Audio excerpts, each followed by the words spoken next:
The single biggest attribute that will determine how long you stay independent as you age is not your blood pressure, it's not your resting heart rate, and it's not your vitamin D levels. It's something your doctor has probably never measured. It's how much functional muscle do you have and whether or not you're losing it faster than you should be. I bring this up because I see the consequences of ignoring this single attribute time and time again. I have patients who did everything right on paper. They ate well, they managed their weight, they took their medications, but they still ended up as fragile, dependent, and physically declining in their 60s and 70s in ways that were entirely preventable. And when I trace it back, the common thread is almost always the same. It's years of silent muscle loss that nobody caught, nobody measured, and nobody addressed. Because the truth is, standard medicine does not communicate clearly enough. You can be metabolically healthy on paper, yet biologically fragile at the same time. And the gap between those two things is muscle. I'm Dr. Mitch Rice, a practicing board-certified primary care physician here in the United States. And today I'm going to show you why progressive muscle loss is very concerning and exactly how you can stop losing muscle today. Now, we have a clinical name for this condition, and it's called sarcopenia. Now, most people have never heard of this, but honestly, it's one of the most consequential and consistently underdiagnosed conditions in adults over the age of 50. Sarcopenia is the progressive loss of muscle mass, strength, and function that occurs with age. It's not just about skipping the gym. It's a biological process driven by hormonal changes, chronic inflammation, nutritional gaps, and physical inactivity that accelerates significantly after 40 if it's not actively countered. After age 40, adults lose an average of 3 to 8% of their muscle mass per decade. After 60, that rate accelerates. And most people have no idea it's happening. It doesn't show up on standard blood panel, and it doesn't always show up on the scale. Here's what most people never understand about why this matters so much. Muscle is not just a cosmetic tissue. It's honestly a metabolic organ. It regulates blood sugar, produces anti-inflammatory compounds, supports bone density, protects joints, maintains balance and coordination, and releases hormones that directly support brain function. Think of muscle like the foundation of a building. Everything built on top of it, your organs, your brain, your cardiovascular system, your immune function, depends on that foundation being strong and stable. When that foundation quietly erodes, everything above it starts to shift, slowly and then suddenly all at once. Now, here are the things that most people never connect with muscle loss, but it honestly doesn't just affect how strong you feel, it's interconnected to every bodily system and function that exists. Now, let me explain why. When you lose muscle mass, you actually cause an increased risk of blood sugar and insulin resistance. Muscle is the largest glucose sink in your body. When you lose functional muscle, your body has fewer places to send blood sugar after a meal. Insulin has to work harder. Blood sugar stays elevated longer, and insulin resistance builds often years before anything shows up on a standard lab panel. It can cause chronic inflammation. Healthy active muscle produces anti-inflammatory compounds called myokines every time it contracts. Myokines directly suppress inflammatory pathways throughout the body. When muscle declines and activity drops, that signal weakens. Systemic inflammation rises, and chronic inflammation accelerates aging across every organ system simultaneously. It can also cause cognitive decline. Contracting muscle releases BDNF, or brain-derived neurotrophic factor, directly into the bloodstream. BDNF is the primary growth factor for neurons. It promotes new neural connections, protects existing brain cells, and is directly linked to reduced dementia risk. Think of muscle contractions like a pump delivering fertilizer to your brain. If you stop pumping, the brain stops getting fed.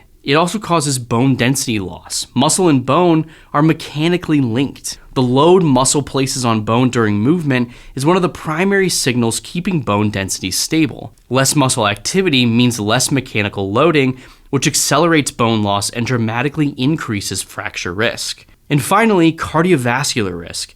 Research published in the Journal of American Medical Association, or JAMA, found that low muscle mass predicted early death independently of every other health marker measured, separate from cholesterol, blood pressure, and even body weight. Not correlated, independently predictive. Now, this is the part of the video that I want to focus on the most, because the research on reversing muscle loss is genuinely encouraging. The first way to fix this is somewhat intuitive, and that is to undergo consistent progressive resistance training. Let me be direct here. You cannot walk your way out of sarcopenia. Walking is valuable, it truly is. But walking alone does not produce the mechanical loading signals that your muscles need to maintain and rebuild themselves. That signal requires resistance, and critically, progressive resistance. The load must slowly increase over time. Research consistently shows progressive resistance training is the single most effective intervention for reversing sarcopenia, even in adults in their 70s and 80s.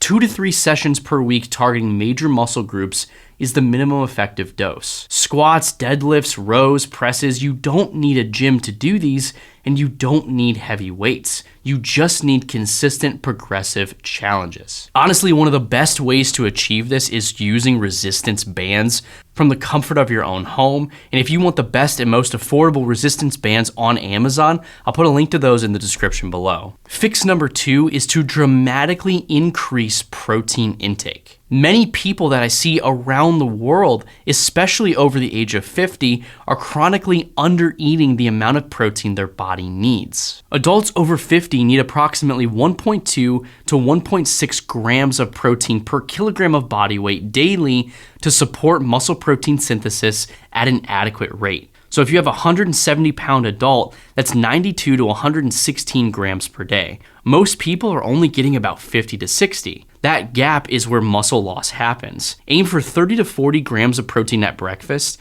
as this is where most people fall furthest short of getting enough protein per day. Prioritize complete protein sources at every meal, like eggs, meat, fish, Greek yogurt, and legumes. And distribute protein across meals rather than concentrating it all at dinner. Fix number 3 is adding in creatine monohydrate. Now, creatine is not just a supplement for meatheads that want to grow really big muscles. It's actually the biggest supplement that I recommend to most of my patients over 50 who are genuinely invested and concerned about muscle health. Creatine is one of the most studied compounds in nutritional science. It directly increases the energy available to muscle cells during resistance training, allowing for greater stimulus and greater muscle protein synthesis in response. But beyond training, research shows creatine independently reduces muscle loss in older adults, even without changes in exercise, and carries meaningful evidence for cognitive protection as well. 3 to 5 grams daily is what you want to go for.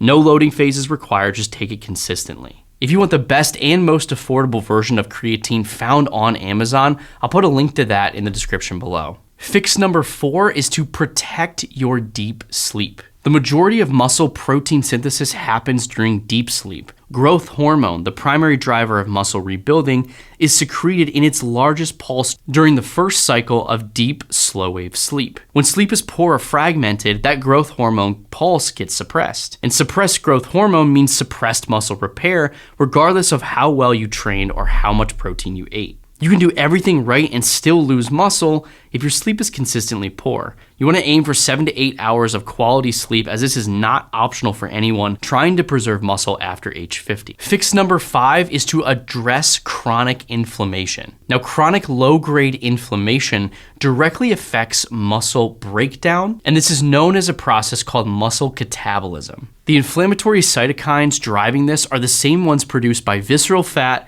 poor gut health, chronic stress, and poor sleep. That is why addressing inflammation is not a separate issue from addressing muscle loss. They are the same problem, just viewed from different angles. The most effective anti-inflammatory interventions for muscle prevention are omega-3 fatty acids, particularly DHA and EPA. If you want the best and most affordable omega-3s found on Amazon, I'll put a link to that in the description below. You also want to reduce refined carbohydrates and added sugar, and you want to manage chronic stress through daily breath work or movement. You really want to treat sleep as the primary anti-inflammatory intervention it is. Now, I know we covered a lot of information today, but the truth is you don't need to make a bunch of life overhauls all at once, because more often than not, that's unfortunately hard to stick to. I recommend picking one or maybe two of the things we talked about today and trying to stick to them over the next weeks to months. You'll be surprised how much more muscle you'll actually gain without realizing it and how much better you'll really feel. If this video changed the way you view muscle and long-term health, please consider subscribing, as it really does help push this information out to the people that need to hear it the most. And if you want my complete roadmap for rebuilding muscle, optimizing metabolic health, and improving longevity, I put all of that stuff in my metabolic blueprint, and you can grab that completely for free using the link in the description. Finally, be strong and courageous. Do not be afraid. Do not be discouraged. For the Lord your God will be with you wherever you go. This is from the book of Joshua, chapter 1, verse 9.